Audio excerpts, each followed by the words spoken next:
Hi, my little calaveras. Welcome to, or welcome back to my channel. If you're new here, hi, hello, my name is Jinx, and if you're returning, welcome back. For today's story, I have a tale of what could happen if you visit the wrong psychic. So, if this story sounds interesting, sit back, relax, and let's enjoy this story together.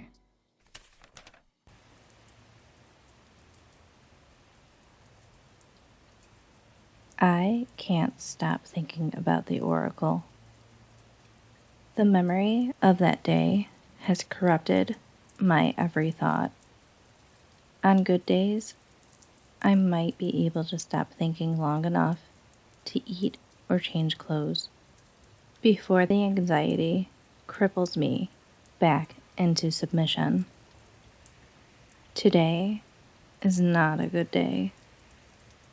A lot of days are not good days. So, if these are the thoughts I'm stuck with,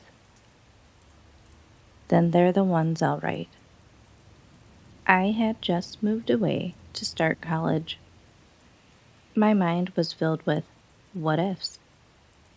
What if I get lost on campus? What if I don't like my classes? What if I can't make friends? But after a couple weeks, my nerves subsided as I got settled in to my new routine. It was a sleepy little college town, surrounded by a sea of yellow cornfields and family farms. The people were nice enough on the surface. I had nothing to complain about. Until a couple weeks in, when I noticed the whispering.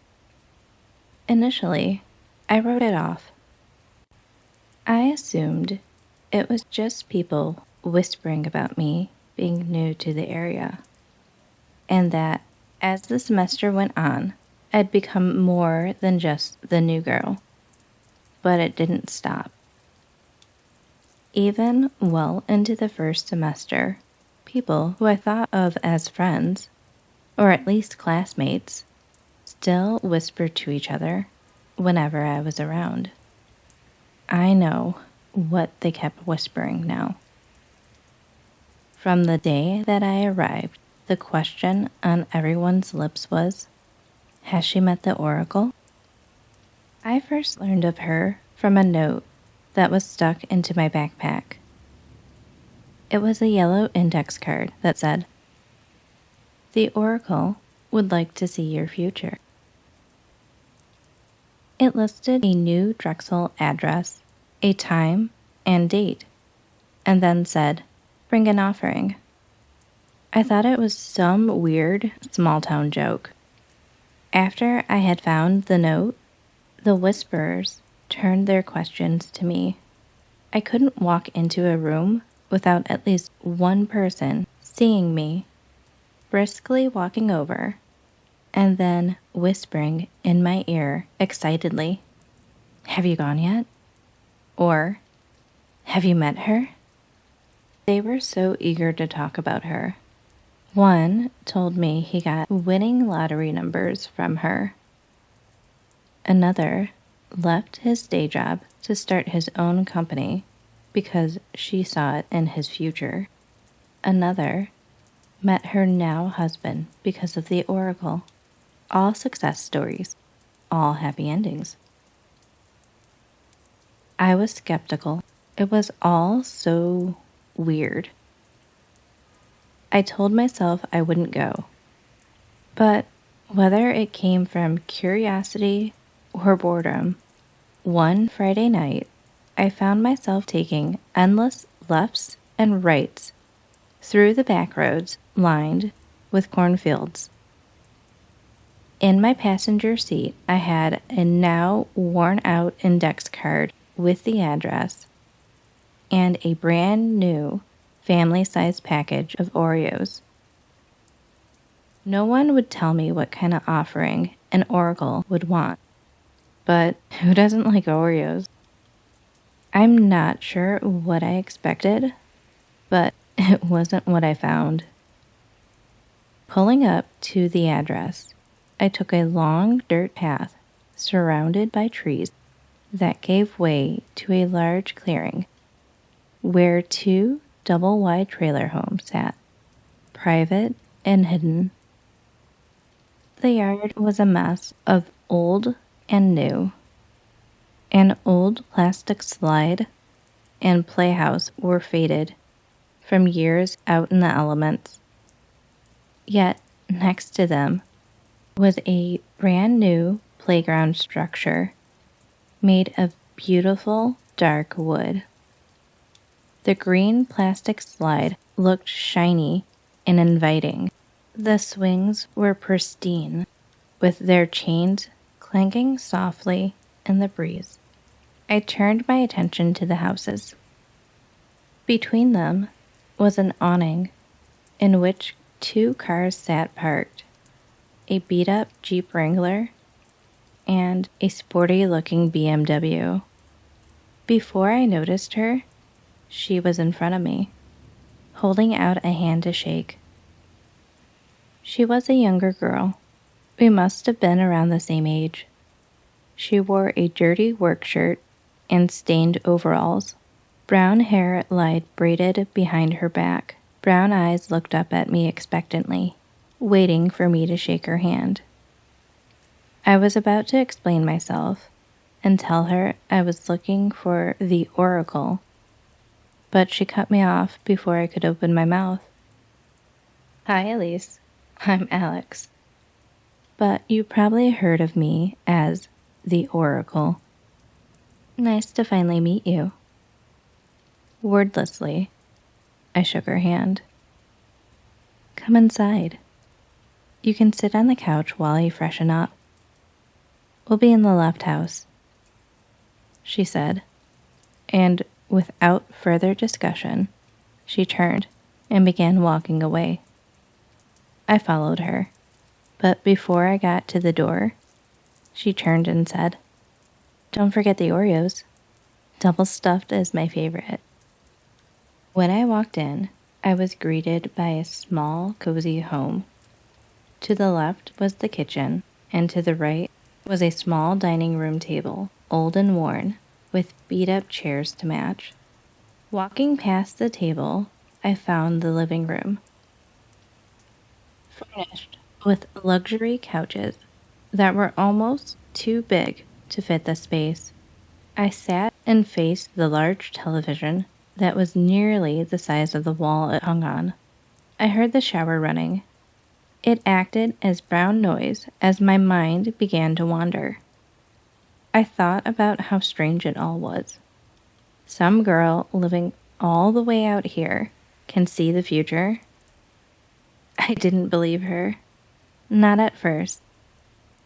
Even though she knew my name, I explained that away. I assumed one of the whisperers had told her. I hadn't told anyone about the Oreos, but eventually I figured that she had seen them in the passenger seat of my car. A loud tearing noise pulled me from my thoughts. I realized she was in the kitchen now, opening up the package of cookies. The shower was off. I don't know how long it had been off, but it was off.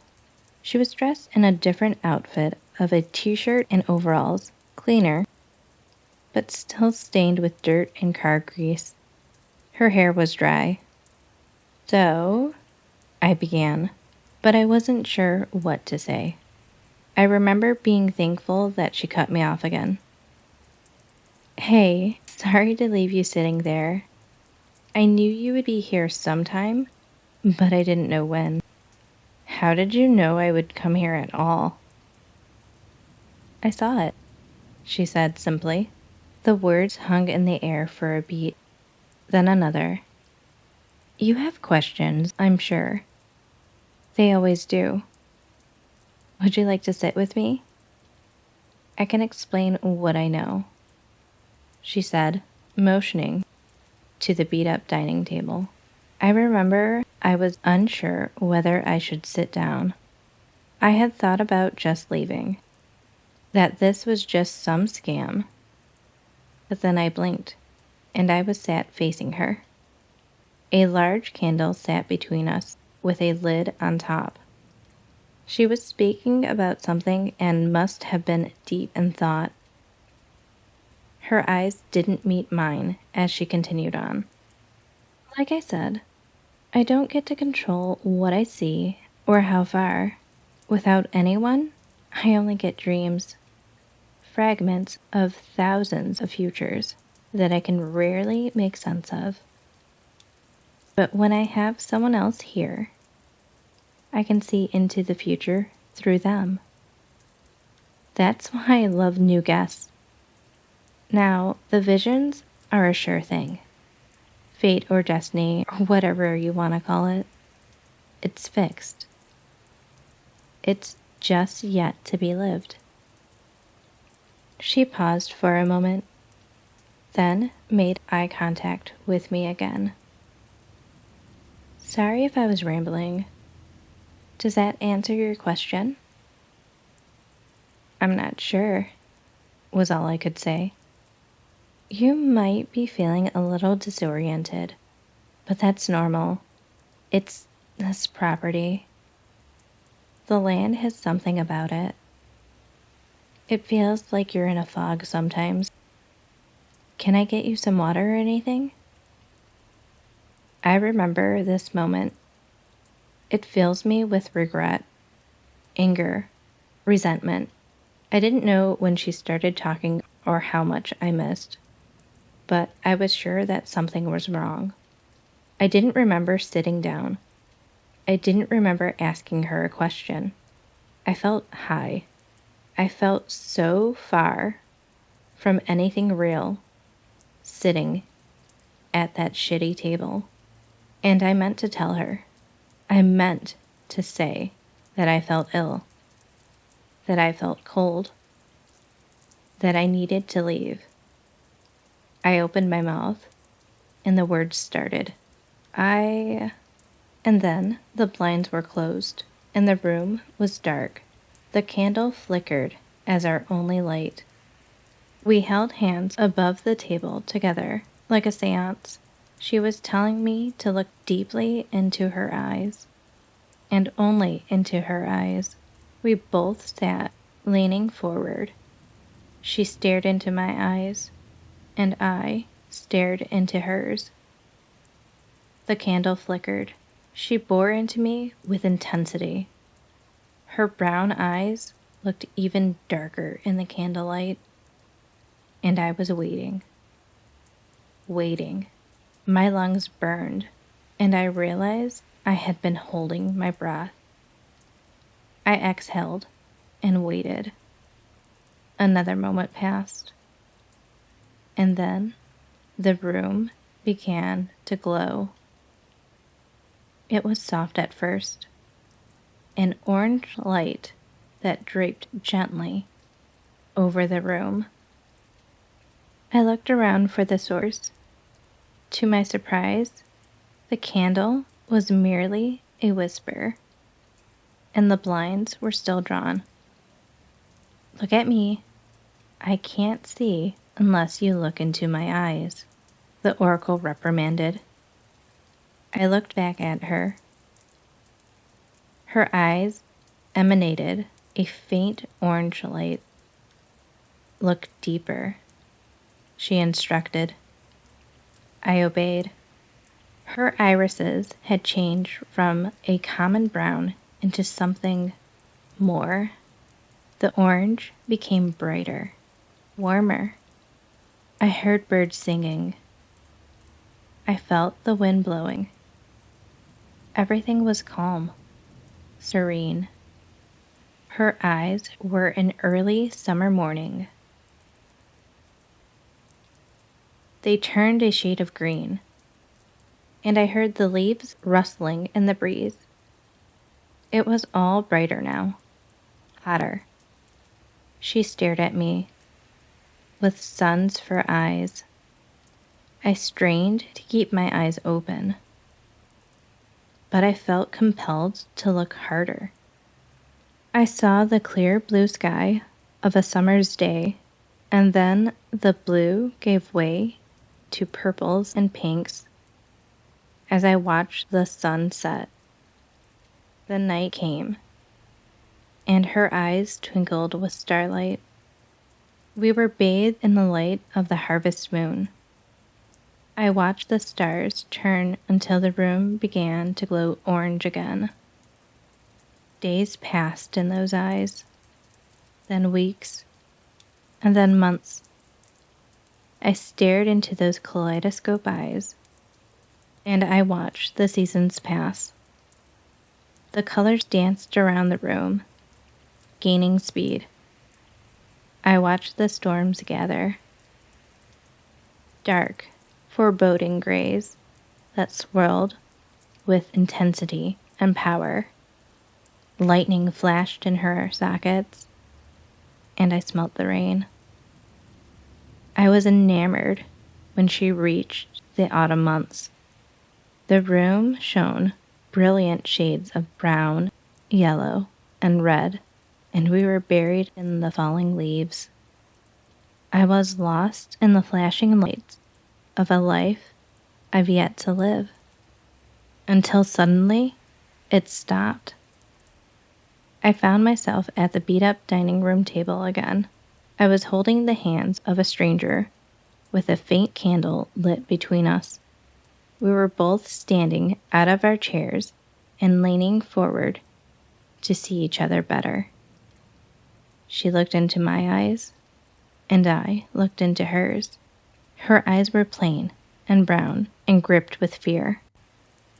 "Well, what did you see?" I ventured to ask. My question seemed to pull her back into the moment with me. She threw my hands down, as if she were surprised I was still holding them, and began to back away from me into the wall.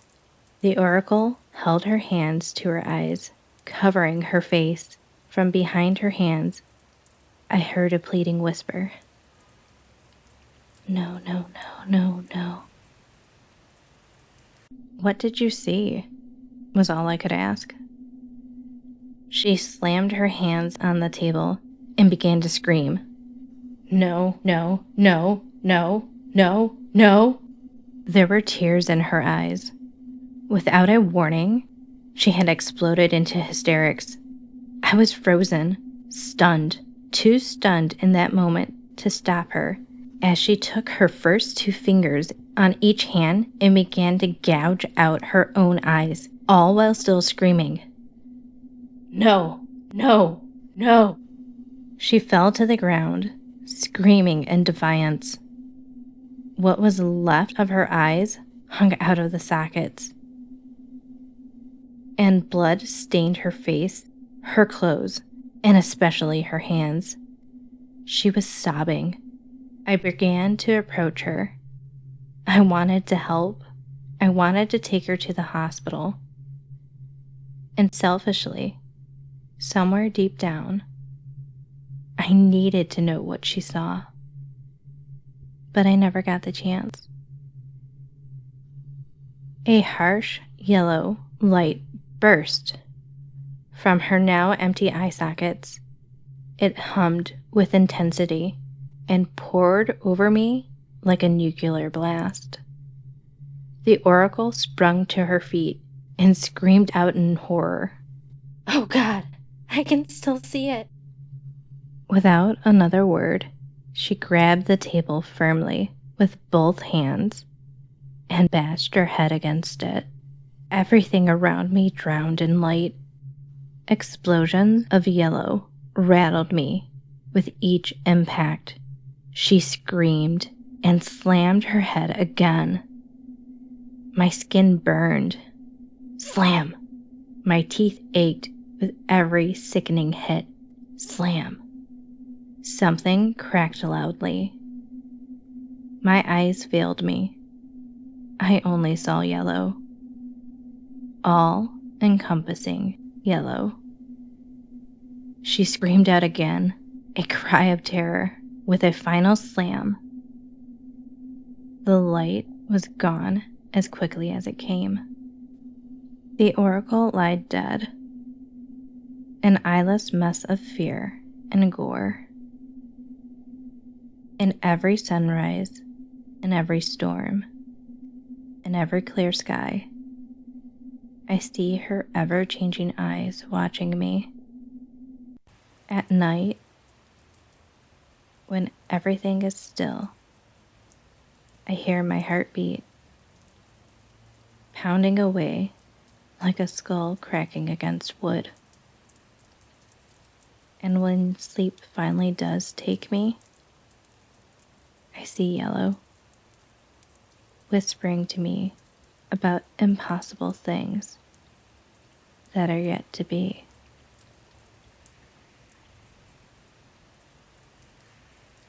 Hi, my little calaveras. Now, if you made it to the end of this video, thank you so much. I truly appreciate it. Don't forget to subscribe, like, comment, share, all the good things. And I hope you enjoyed this story.